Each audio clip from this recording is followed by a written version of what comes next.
Carl Jung, that absolute titan of the human psyche, once wrote about a psychological event he considered both profoundly liberating and utterly terrifying. It wasn't about some dramatic descent into psychosis. It wasn't about losing one's mind in the traditional sense, or even a simple breakdown. No, Jung was talking about something far more subtle, yet exponentially more powerful. The day the kindest, most accommodating person in the room finally snaps.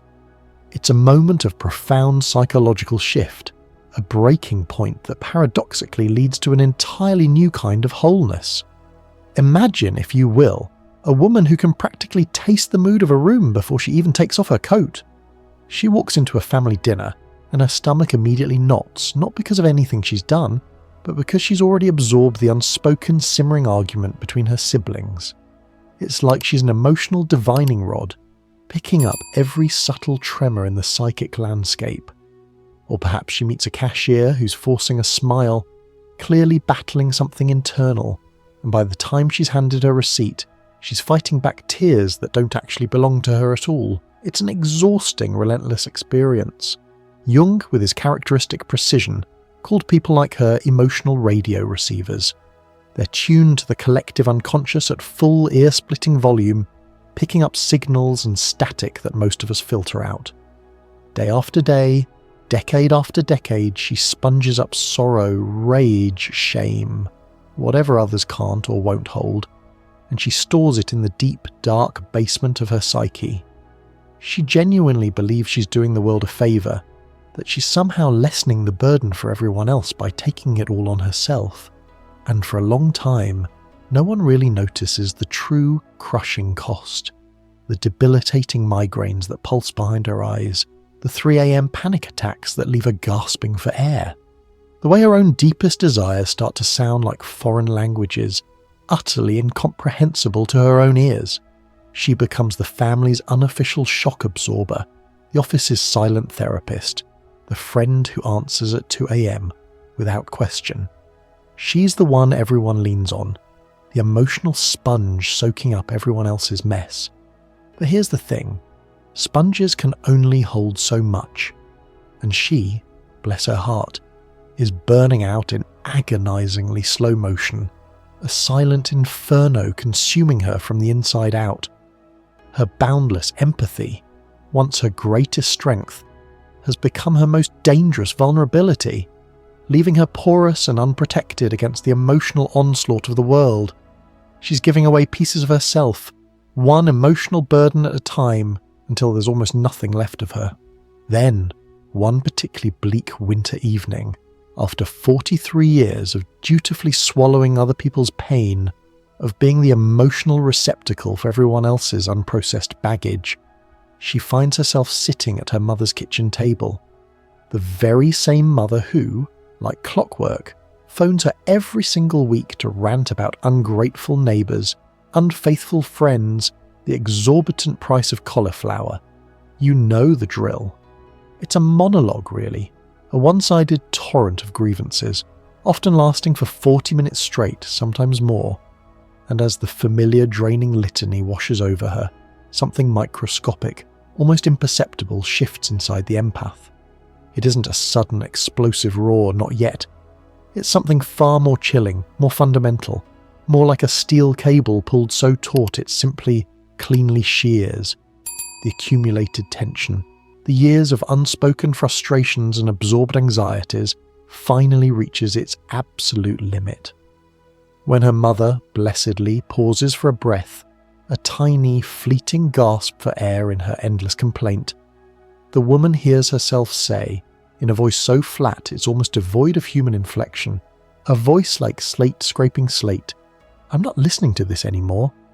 There's no yelling, no dramatic slamming of doors, no theatrical outburst. Just 12 simple words, uttered with an unnerving calm, and the air in the kitchen crystallizes thick and still. Her mother, startled but quickly recovering, laughs, a brittle, dismissive sound, fully expecting the usual apology, the familiar backpedaling, the return to the status quo. Instead, her daughter slowly, deliberately stands up. She folds her napkin with meticulous care, places it beside her plate, and without another word, without a backward glance, she walks out of the kitchen, out of the house, and into the biting winter snow. That, right there, is the snap. It's not an explosion of fury, but a profound, irreversible crystallization of self. It's the quiet, terrifying sound of a boundary being forged irrevocably and definitively. This isn't just a dramatic anecdote. It's precisely the kind of profound psychological fracture that Carl Jung meticulously documented. He saw dozens of these transformations, filing them away under the private, rather esoteric heading of enantiodromia. What does that mouthful mean? It's the moment a trait pushed to its absolute extreme flips violently into its opposite. Think about it. A lifetime of boundless, porous empathy suddenly gives way to an unyielding, almost glacial detachment.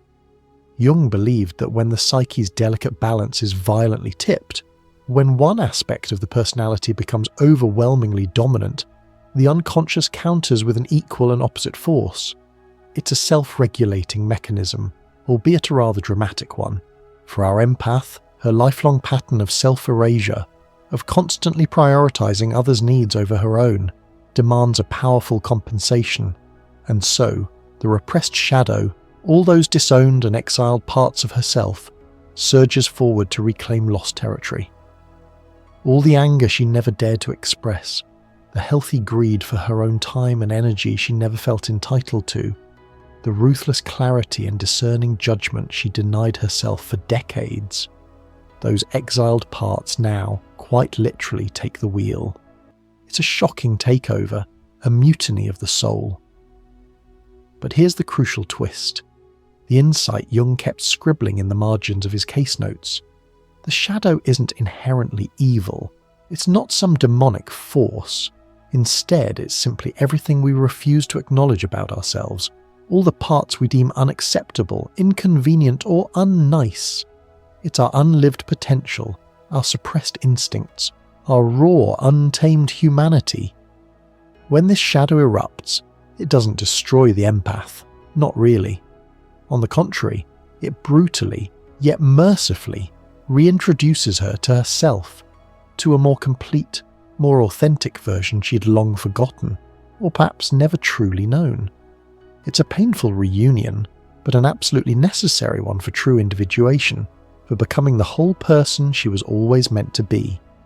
This process, known as shadow integration, is a core component of Jungian individuation, where previously unconscious aspects are brought into conscious awareness, leading to a more robust, integrated self. Over the next few weeks, the woman starts noticing a series of bizarre symptoms, little anomalies that signal a profound internal shift. For the first time in years, she sleeps 9 hours straight and wakes up feeling genuinely refreshed, not just bone-tired and dreading the day. Her body, accustomed to chronic exhaustion, is finally getting a reprieve. She enters a supermarket, passes the bakery aisle, and suddenly realizes with a jolt that she no longer craves the fleeting approval of strangers like some kind of sugary fix. That desperate need to be liked, to smooth things over, to be seen as the nice one, has simply evaporated. It's a profound sense of liberation. Then comes an email she drafts to a colleague who has for years shamelessly dumped their excess work onto her, knowing she'd never say no. With a newfound, almost chilling resolve, she types, "That isn't my responsibility." She hits send and expects a wave of guilt, a familiar surge of anxiety. Instead, she feels nothing but a strange metallic taste on her tongue, like she's licked a battery. It's not malice, it's simply a recognition of her own boundaries, a clear demarcation of her personal territory. Jungians call this shadow integration, and it's a messy, often disorienting process. The psyche is rearranging itself, moving long disowned content, all those hidden aspects of self, from the dark, dusty corners of the unconscious into the bright, clarifying light of day. It can feel like she's possessed, like an alien entity has taken over her being, because these new behaviours and feelings are so foreign to her established identity. But in reality, it's not possession at all. It's the arduous, exhilarating journey towards wholeness. It's the self, finally, reclaiming its disparate parts and weaving them back into a cohesive, powerful tapestry. This isn't about becoming a different person, but about finally becoming all of who she is. As you can imagine, her friends and family are in an absolute panic. They don't necessarily miss the old empath as a person. What they truly miss is her old function. They miss her automatic readiness to absorb blame, her convenient role as a 24-hour emotional ATM, always available for deposits of their anxieties and withdrawals of their comfort. Her mother, predictably, accuses her of coldness, of being unfeeling. A co-worker, bewildered by the sudden lack of free labour, labels her selfish. The accusations, however, simply slide off her new, glass-smooth boundaries. They can't penetrate anymore. She isn't being cruel, not intentionally. She's simply unavailable for exploitation. It's a subtle but profound difference. Relationships that depended entirely on her silence, her compliance, and her self-sacrifice either begin to evolve into something healthier and more reciprocal, or they simply painfully dissolve. Jung observed that when one member of a system undergoes such a radical transformation, the entire system is forced to react. It either reorganizes itself to accommodate the change, or it attacks the perceived threat to its established equilibrium. In this case, both happen. Some relatives escalate their guilt-tripping, trying desperately to pull her back into her old role, to manipulate her with the familiar emotional levers. Others, however, are genuinely startled by her newfound steadiness, her quiet strength. Her transformation prompts them to begin, perhaps for the first time, examining their own entrenched reflexes, their own patterns of interaction. The empath, now observing this upheaval with a strange, almost serene detachment, watches it all unfold like a geologist observing tectonic plates. Distant rumblings, inevitable shifts, a slow but unstoppable rearrangement of the landscape. She's no longer caught in the emotional earthquake. She's witnessing its effects from a safe, newly established distance. 6 months after the snap, the woman decides to visit a Jungian analyst. Not because she feels broken, not because she believes she needs to be fixed, but purely out of a deep, burgeoning curiosity about this new self she's discovering. She's seeking understanding, not repair. In their very first session, she describes a vivid, recurring dream. She stands alone in a vast, ruined castle, a torch clutched firmly in her hand. Every room she enters, every dark corridor she illuminates, lights up with memories she didn't even know she kept. Forgotten fragments of her own history, her own desires, her own unacknowledged self. The analyst, a wise and knowing presence, smiles gently. "That castle," she explains, "is your psyche. And you, my dear, are finally moving in. You're taking ownership of your inner world, exploring its forgotten chambers." Together, they meticulously trace how her identity had fused, very early on, with the rescuer archetype, that powerful, often self-sacrificing urge to save and nurture others. They uncover how every yes she gave to others was, in essence, an unconscious no to herself, a denial of her own needs and boundaries. Slowly, deliberately, they begin to practice small, intentional no's. "No, I can't chair another committee. No, I won't pretend your drinking is cute or excusable." Each refusal, each assertion of self, each boundary established, strengthens what Jung termed the transcendent function. This isn't some mystical power, it's the bridge between opposites within the psyche, the ability to hold tension between conflicting desires and integrate them into a higher, more complete understanding. Empathy doesn't vanish entirely, not at all. Instead, it pairs itself with discernment, with wisdom. She becomes selectively empathetic, still warm, still deeply compassionate, but no longer porous, no longer a vessel to be endlessly filled and drained by others. She chooses where and how her empathy is directed, making it a conscious, powerful force rather than a passive vulnerability. A year later, a quiet revolution has taken root. She finds herself volunteering at a crisis hotline, not out of the old self-sacrificing compulsion, but out of a genuine, empowered choice. She can now hold space for a stranger's overwhelming grief without drowning in it herself, without absorbing it as her own. She offers support, guidance, and a steady presence, but her own emotional core remains intact, separate. Co-workers, sensing the change, often ask her, with a mixture of awe and curiosity, how she manages to stay so steady, so grounded, in the face of such intense emotional turmoil. Her answer is simple yet profound, a distillation of her entire journey. I stopped confusing compassion with fusion. That single, powerful sentence dropped into the collective consciousness seeds new possibilities in other sensitives, other empaths who are still running on empty. Jung believed that individuation is fundamentally contagious. One integrated person, by embodying their wholeness, subtly remaps the collective unconscious, making it inherently easier, more accessible, for the next person to embark on their own journey of self-discovery and integration.